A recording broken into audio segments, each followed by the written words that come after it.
मुझे विधवा हुए 10 साल हो चुके थे। न ही मेरी कोई औलाद थी और न ही मैंने दूसरी शादी की थी। बस घर में अकेली रहती थी। मुझे अपने मरे हुए पति से बहुत प्यार था, इसलिए रोज़ रात को उसकी कमीज़ अपने साथ रखकर सोती थी। मगर पिछले कुछ दिनों से मेरे साथ कुछ अजीब हो रहा था। मैं सुबह उठती तो मुझे चक्कर आते, मेरे पेट में दर्द होता। एक दिन डॉक्टर के पास गई तो वह बोली, तुम प्रेग्नेंट हो। सुनकर मैं बहुत घबरा गई, क्योंकि मैं तो कई सालों से विधवा थी और ऊपर से घर में कोई आदमी भी नहीं था। उस रात मैं बहुत परेशान थी। पति की कमीज सीने से लगाकर लेटी हुई थी कि कोई चीज़ चुभती हुई महसूस हुई। जो ही मैंने कमीज की जेब में हाथ मारा तो सर पर आसमान टूट पड़ा, क्योंकि अंदर से तो मेरा नाम अंजलि है। आज मैं बहुत खुश थी, क्योंकि आज मेरी बड़ी बहन वंशिका थी। शादी थी, इसलिए हम बहन भाइयों ने बहुत हल्ला बुल्ला किया था। वह हम सब बहन भाइयों में बड़ी थी। फिर मेरा नंबर आता था और फिर मुझसे छोटी 2 बहन और एक भाई था। हमारे घर में पहली शादी थी। आज मैंने सोच रखा था कि अपने बहनोई से जूता चुराई की रस्म में पूरे 5,000 रुपये लूँगी, क्योंकि वह बहुत अमीर थे। मेरा बहनोई बहुत अच्छा कमाता था। मैं पीले रंग का सूट पहनकर जीजा जी के जूते चुराने की बातें कर रही थी, जब मम्मी ने मेरा हाथ पकड़ा और मुझे अपने कमरे में ले गई। मैंने गौर किया, मुझे परेशान सी लग रही थी। उनकी आंखें भी सूजी हुई थी। ऐसा लगता था जैसे वो रो रही थी। मैं बोली, मम्मी क्या बात है, सब ठीक तो है ना? मम्मी मेरे पूछने पर बच्चों की तरह फूट फूट कर रोने लगी। फिर मम्मी ने मेरे हाथ पर एक खत रख दिया। मैंने जल्दी से वह खत खोलकर देखा। वह वंशिका दीदी की तरफ से था। उसने लिखा था कि मम्मी, मुझ में बर्दाश्त करने की हिम्मत नहीं थी मैं अपने दिल की बात आपसे कर सकूं, इसलिए मैंने खत का सहारा लिया। मैं रमन से शादी नहीं करना चाहती थी, क्योंकि मैं तो किसी और लड़की को पसंद करती थी। मैंने अपनी मोहब्बत पर समझौता कर लिया था मम्मी, मगर आज उसने मुझसे कहा कि अगर मैं उसके साथ ना भागी तो वह जहर खाकर अपनी जान दे देगा। मम्मी, मैं ऐसा नहीं होने दे सकती थी, इसलिए मैं यह घर छोड़कर अपनी मोहब्बत के साथ भाग रही हूँ। मम्मी, मैं जानती हूँ कि इस तरह आपकी बहुत बेइज्जती होगी। भगवान के लिए मुझे माफ़ कर दीजिए और हो सके तो मेरे लिए प्रार्थना ज़रूर कीजिए। मैं तो अपनी दीदी का खत पढ़कर कांपने लगी थी। मम्मी बोली, अंजलि, क्या तुम्हें अपनी बहन के इन काले करतूतों का पता था? मैं फूट फूट कर रोने लगी और बोली, मम्मी कसम से मैं इस बारे में कुछ नहीं जानती थी, वरना मैं दीदी को कभी इस घर से न जाने देती।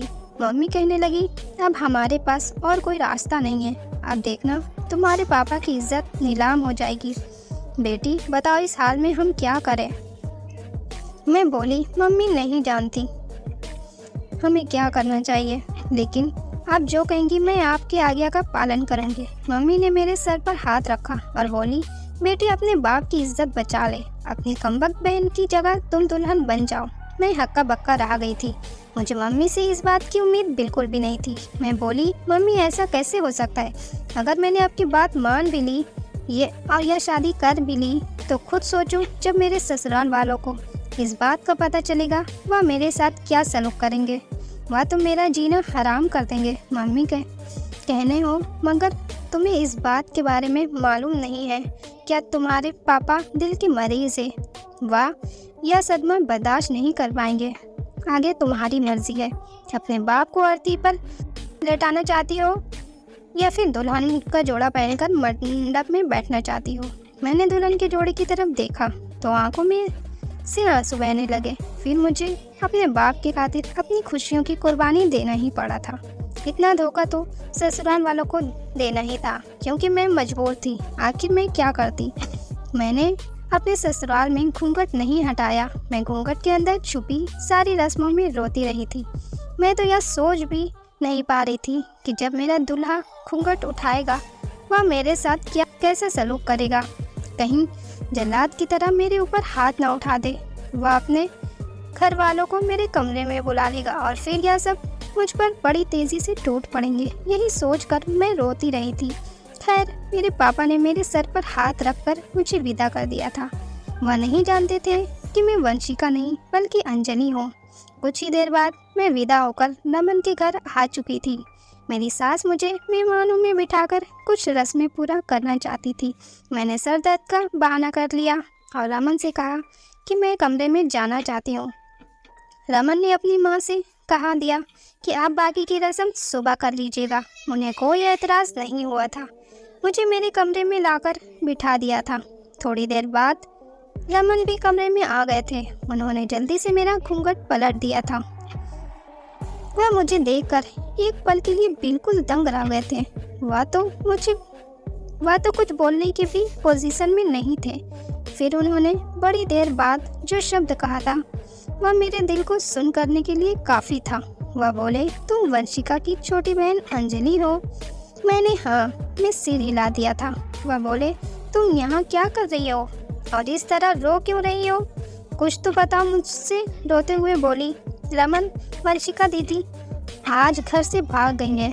हमें उसके बारे में कुछ भी नहीं पता था। वह कभी ऐसा नहीं कर सकती। मम्मी ने ही उनका खत मुझे लाकर दिया था जिसमें उन्होंने लिखा था कि वह किसी और से मोहब्बत करती हैं, इसलिए उसके साथ घर छोड़कर जा रही हैं। उस टाइम मम्मी बहुत परेशान हो चुकी थी। उन्हें पापा की इज्जत की फिक्र थी, इसलिए मेरे सर पर दुपट्टा डालकर मुझे मंडप में बिठा दिया था। रमन अपना सर पकड़ लिया था। वह बोले, अच्छा, जब पंडित जी ने फेरे लगवाए थे तो मुझे थोड़ा सा शक हुआ था कि वह वंशिका की जगह अंजलि कहा रहे थे, मगर तब मैंने सर झटक दिया कि मेरा वहम है। मैं बोली, जी मम्मी ने मंडप में भेज रहे हैं। पंडित जी को सब पता था, इसलिए मेरी शादी पंडित जी ने मेरे ही नाम लिया था। मम्मी ने शादी के टाइम खाना टेबल पर लगा दिया था ताकि खाने की वजह से किसी का नाम की तरफ ध्यान ना ही जाए। रमन ने सर हिला दिया था।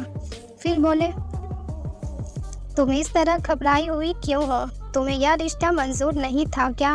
मैं बोली, मुझे यह रिश्ता मंजूर है या नहीं। उस टाइम मुझे जो चीज़ डरा रही थी वह है कि अब आप और आपकी फैमिली मेरे साथ कैसे सलूक करेंगी। रमन कहने लगे, अंजलि, तुम एक बहुत अच्छी लड़की हो। इस बात का सबूत के लिए यही काफ़ी है कि तुमने अपनी बहन की गलती को सुधारने के लिए खुद को कुर्बान कर दिया। तुमने अपने माँ बाप को बदनामी से बचा लिया, और अगर आज बारात खाली वापस लौटती तो यकीनन हमारी भी बदनामी हो जाती। तुमने हमें भी तो बदनामी से बचा लिया है। रमन कहने लगे, अंजलि, तुम एक अच्छी खासी प्यारी लड़की हो। मुझे तुम्हें अपनाने में कोई समस्या नहीं है। मैं तो रमन की बातें सुनकर हैरान रह गई थी। क्या कोई सच में इतना अच्छा हो सकता है? मैं भी अब ज़रा तसल्ली में हो गई थी। तब रमन ने मुझे अपना मोबाइल फ़ोन दिया और कहने लगे, तुम आराम से अपने घर बात कर लो। अपनी माँ को बता दो कि रमन को अब सच्चाई का पता चल चुका है। वह परेशान होंगी, उन्हें दिलासा दे दो। रमन की बात सच साबित हुई थी। जब मैंने मम्मी को फ़ोन किया था वह रोने लगी थी। कहने लगी, जब से तुम विदा होकर गई हो मैं सूली पर लटकी हुई थी। अच्छा हुआ कि तुमने मुझे फ़ोन करके अपने बारे में बताया। सच जानने के बाद रमन ने तो मुझे कुछ नहीं कहा था, मगर जब मेरी असलियत घर वालों में खुली तो सब ने बहुत एतराज़ किया था। मेरी सास तो कहने लगी, बेटा, उसे अभी डिवोर्स देकर घर से निकाल दो। उसके माँ बाप को भी तो पता चले कि धोखा नहीं चलेगा। यह रिश्ता ना हुआ जैसे हम मंडी से सब्ज़ी लेने गए हैं और हमें दिखाया कुछ और, गया और पैक करके कुछ और दे दिया। तब रमन ने ही सबको तसल्ली दिलवाया था। उसने सबसे कहा कि मुझे वंशिका अंजलि से भी ज़्यादा अच्छी लगी। अगर आप में से किसी ने उसके साथ बुरा किया तो मुझे बहुत दुख होगा। खैर, फिर रमन ने बहुत बड़ा रिसेप्शन पार्टी भी किया था। यह सब देखकर मेरा मन बहुत खुश हो गया था। रिसेप्शन पार्टी के बाद सब मेहमान चले गए थे। मैंने महसूस किया था कि मेरी सास अब भी मुझसे खींची खींची रहती। रमन ने अपनी माँ को मजबूर कर दिया था कि वह मेरा ख्याल रखे। आखिरकार मेरी सास का दिल भी पिघल ही गया था। हम दोनों में बहुत अच्छी दोस्ती भी हो गई थी। मेरे पति रमन यूपी में स्पेशल पुलिस फोर्स में ड्यूटी पर तैनात थे। स्पेशल वालों की तो कभी भी छुट्टी नहीं होती, 24 ड्यूटी होती है। उन्होंने मुझे हर खुशी दी थी। वह कभी मुझे घुमाने ले जाते तो कभी शॉपिंग कराने ले जाते। मेरी ज़िंदगी बहुत हसीन लगने लगी थी। फिर वह अपनी ड्यूटी पर चले गए थे। रमन के जाने के बाद भी मेरी सास मेरे साथ बहुत अच्छी थी। एक दिन उन्होंने मुझे अपने पास बुलाया और कहने लगी, बहू, मेरा बेटा तो अब ड्यूटी पर चला गया है, लेकिन तुमने खुशखबरी अभी तक नहीं सुनाई है। मैं अपनी सास की बात सुनकर बहुत परेशान हो गई थी। मैंने अपनी सास को बताया कि अभी तो कोई खुशखबरी नहीं है। यह सुनकर वह कुछ मायूस सी हो गई थी। कहने लगी, बहू, मेरे बेटे की जॉब ऐसी है कि उसकी ड्यूटी बहुत खतरनाक इलाके में है और उसके दुश्मन भी काफ़ी बन गए हैं, क्योंकि वह रिश्वत बिल्कुल भी नहीं लेता। बहुत नेक लड़का है मेरा। मैं चाहती हूँ कि मेरा बेटा हज़ारों साल जिए, मगर मैंने उससे कहा दिया कि जहाँ फ़र्ज की बात आए वह एक पल के लिए भी देरी ना करे और अपनी जान की बाजी लगा दे। इसलिए मैं चाहती हूँ कि मेरे बेटे की निशानी मेरे पास हो। मैं अपनी सास की बात सुनकर गुमसुम सी हो गई थी। मैं बोली, आंटी, भगवान के लिए ऐसी बात मत करो, मेरे दिल में बहुत घबराहट होती है। वह मुस्कुरा दी और मेरे सर पर हाथ फेरा। प्रार्थना कर रही थी, तुम सदा सुहागन रहो। फिर वह कहने लगी, बेटी, तुम ऐसा करो कि कुछ साल के लिए रमन के पास चली जाओ। तब तक मैं अपनी बहन के घर चली जाऊंगी। मेरे बेटे रमन को सरकारी क्वार्टर तो मिल ही गया था, तुम उसके पास जाकर रह सकती हो। रमन को भी औलाद की बहुत ख्वाहिश थी। मुझे अपनी सास से इस तरह की बात की उम्मीद नहीं थी। मुझे तो लगा था कि वह मुझे हमेशा मेरे पति से दूर रखेंगी और उसके पास जाने नहीं देंगी, मगर उन्होंने मेरी इस ख्याल को गलत साबित कर दिया था। मेरी सास ने उसी दिन रमन को फ़ोन करके कहा दिया था कि वह मुझे रमन के साथ रहने का इंतज़ाम पूरी करे। रात में मुझे रमन की कॉल आया। वह बहुत खुश लग रहे थे। कहने लगे, लगता है मेरे जाने के बाद तुमने रो रो कर अपना बुरा हाल कर दिया है। जो मम्मी तुम्हें मेरे पास भेजने पर राज़ी हो गई हैं। मैं मुस्कुरा रही थी। वह कहने लगी, मैंने सबसे यह खुशखबरी सुनी है, तुम मेरे पास रहने के लिए आ रही हो। मैं खुशी से फूले नहीं समा रही थी। मैं कल तक सारे इंतज़ाम कर लूँगा और फिर आकर तुम्हें ले आऊँगा। मुझे यह सब किसी ख्वाब की तरह लग रहा था। खैर, जो भी था, मैं बड़ी खुशी थी। मैंने अपना सारा सामान पैक कर लिया था। मेरी सास भी मुझे देख देख कर मुस्कुराती थी। शाम को रमन का फ़ोन आया था। फिर उसने मुझे बताया था कि इंतज़ाम पूरे हो गए हैं या नहीं। शाम हुई तो रमन के नंबर से फ़ोन आने लगा था। मैंने कांपते हुए हाथों से कॉल उठाई तो किसी ने हेलो कहा था, लेकिन हेलो मेरे रमन की आवाज़ तो नहीं थी। अचानक से मैं घबरा गई थी। मैं बोली, जी कौन? दूसरी तरफ से आवाज़ आई, आप रमन के घर से बात कर रही हो? मैंने जल्दी से कहा, जी मैं उनकी पत्नी बात कर रही हूँ। फ़ोन पर कुछ देर के लिए वह चुप हो गए। फिर आवाज़ आई, आपको रमन की शहादत बहुत बहुत मुबारक हो। रमन इस दुनिया में नहीं है। यह शब्द मुझ पर गोली की तरह आकर गिर गई। मैं एकदम से ठहर गई थी। मेरी सास ने जल्दी से मेरे हाथ से फ़ोन ले लिया था। फिर उन्हें भी रमन की शहादत की खुशखबरी सुना दी गई थी। उनका मामला मुझसे भी बहुत बुरा था।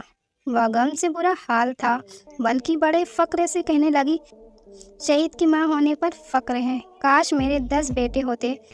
मैं अपने सभी बच्चे इस वतन के लिए कुर्बान कर देती। अपनी सास का यह जज्बा देखकर मेरे रोंगटे खड़े हो गए थे। मैं सनी होकर डर गई थी। मैं उनके गले लगकर फूट फूट कर रोने लगी थी। वह भी हिचकियाँ ले रही थी, मगर मुझे रोने से मना कर रही थी। कहने लगी, बहू, ये आंसू छुपा लो, गम ना करो या ना हो।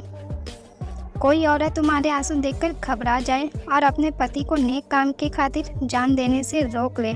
मैं तो उनके हौसले को देख देख कर हैरान होती जा रही थी। फिर मेरे रमन को बहुत ही शान शौकत के साथ अंतिम संस्कार किया गया था। मैं खुश थी कि मैं एक शहीद की पत्नी थी, मगर दिल था कि संभलता ही नहीं था। वह इस सदमे से बाहर नहीं आ रहा था। मेरे पति रमन बहुत अच्छे इंसान थे। उन्होंने मेरी इज्जत की हिफाजत की थी। उन्होंने मुझे लोगों के सामने रुस्वा होने से बचाया था। उन्होंने मेरे माँ बाप की लाज रखी थी। फिर मैं कैसे ना उस इंसान से मोहब्बत करने लगती। मैंने अपनी सास से कहा दिया था कि मैं रमन के बाद आपका सहारा बनूंगी। मैं घर से निकलकर आपके लिए कमाऊंगी। मगर मेरे कमाने की नौबत ही नहीं आई, क्योंकि रमन की पेंशन आने लगी थी और इसी से घर खर्च चल रहा था। अब हम दोनों औरतें घर में मर्दों की तरह घूमती रहती थी। कभी कभार एक दूसरे के सीने से लगकर रो लिया करती थी। मेरी सास अक्सर कहती थी कि रमन का बच्चा होता, तुम्हारी गोद में खेल रहा होता तो हमारे घर में इतनी उदासी ना होती। मैं भी यही सोचती थी कि काश रमन जाने से पहले मुझे अपना वारिस देकर चले जाते। खैर यूँ ही टाइम बीतने लगा और मेरी उनसे और मोहब्बत बढ़ने लगी। तब मेरे माँ बाप ने मुझे अपने साथ ले जाने के लिए आए थे। मम्मी ने मेरी सास से हाथ जोड़कर माफ़ी मांगी थी और यह भी कहा था कि आप मेरी बेटी को दूसरी शादी की इजाज़त दे दें, ताकि आगे पहाड़ जैसी लंबी ज़िंदगी है। कल को हम भी मर गए और आप भी कुछ हो गया तो मेरी बेटी को लोग भेड़ की तरह नोच खाएंगे। मेरी सास ने मेरे सर पर हाथ रखा और कहा, मेरी इजाज़त है, आप उसे अपने साथ ले जा सकती हैं। हाँ, मगर जब मेरी बेटी की शादी कीजिएगा तो मुझे भी ज़रूर बुलाइएगा। मेरी मम्मी बहुत खुश हो गई, मगर मैंने उनके साथ जाने से मना कर दिया था।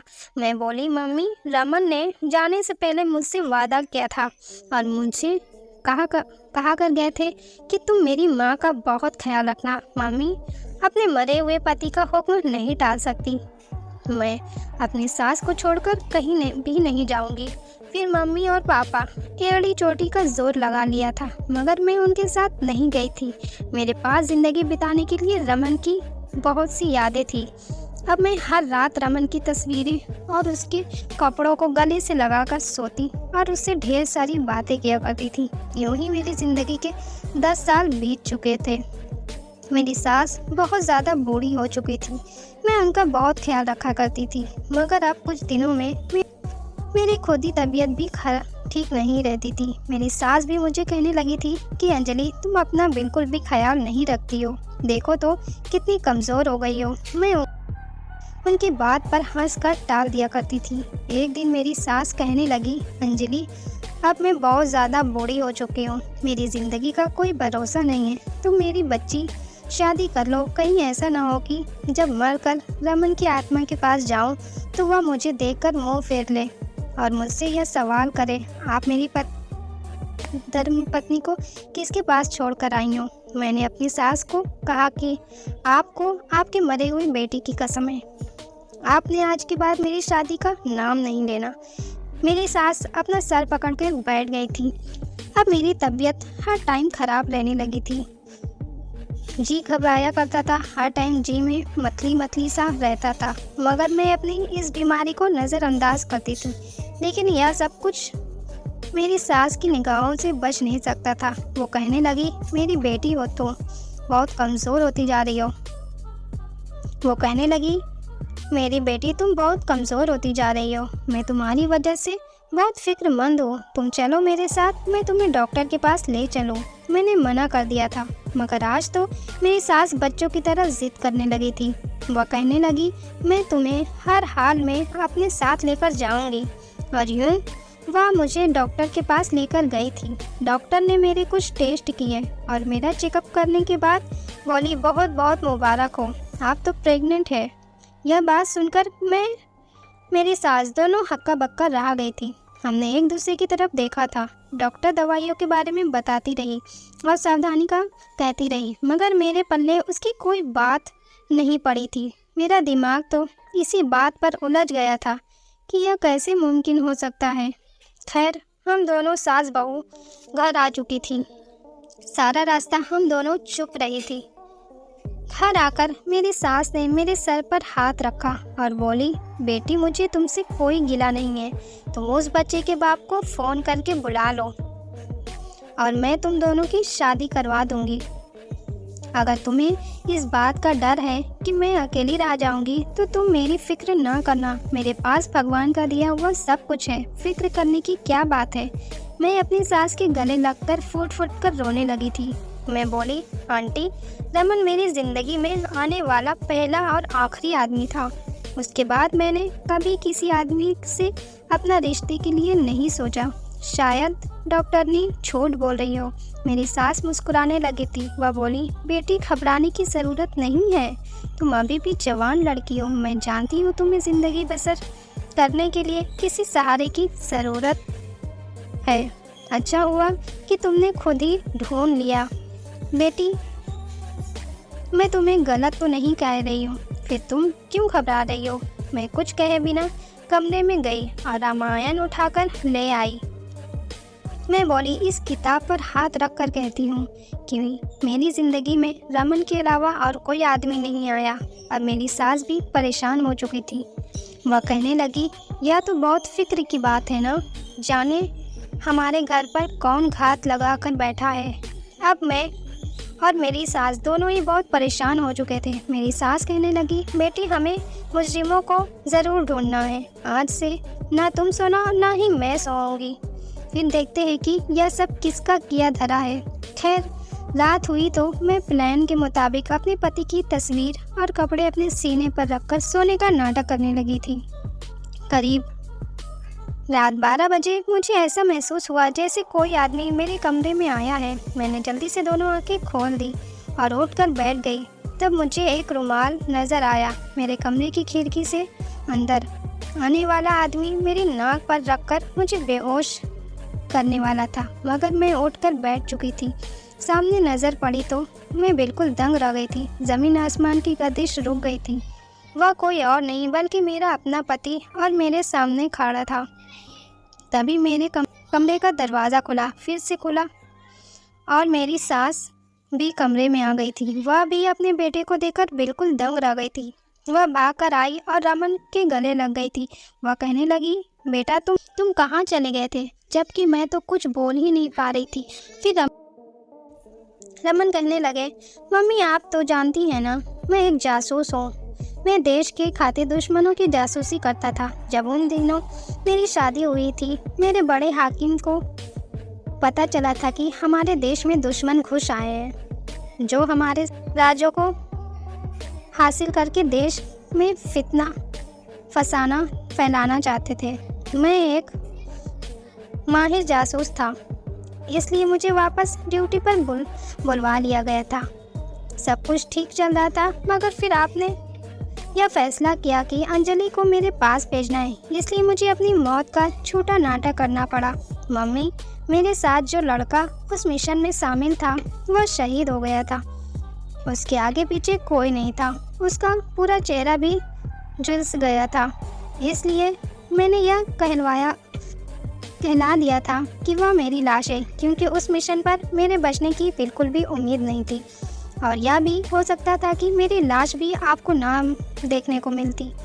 अपनी तरफ से लाश भिजवाकर सारी जासूसी कर रहा था, लेकिन मेरी खुशकिस्मती यह थी कि उस मिशन में मैं कामयाब हो गया और मैं बच गया। अब मैं वापस आना चाहता था, अब दोनों से शर्मिंदा था, समझ नहीं आता था कि क्या करूं। बस फिर मैंने यह मन बनाया कि जब अंजलि प्रेग्नेंट हो जाएगी तो आप लोग बच्चे के बाप को तलाश करते करते मुझ तक पहुंच जाओगे, और आज वही हो गया। मम्मी, आपको बहुत मुबारक हो, आप दादी बनने वाली है। वह दोनों माँ बेटा बहुत खुश थे। मेरी सास कमरे से चली गई तो रमन मेरी तरफ आए, मुझसे मुस्कुराकर बोले, मुझे माफ़ नहीं करोगी। मैं चीखने लगी थी। मैं बोली, मैंने 10 खूबसूरत साल गम के हवाले कर दिया, या कम है। रमन कहने लगे, अंजलि, तुम बिल्कुल सच्ची हो, मगर एक बार मैंने तुम्हें अपनाया था जब तुम उस ज़िंदगी से हार बैठी थी और बहुत घबराई हुई थी।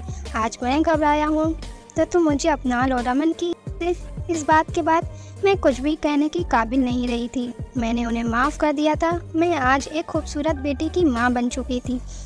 यह दिन मेरी ज़िंदगी का सबसे खूबसूरत दिन है। यह टाइम हमने बहुत सालों के बाद बिताया था।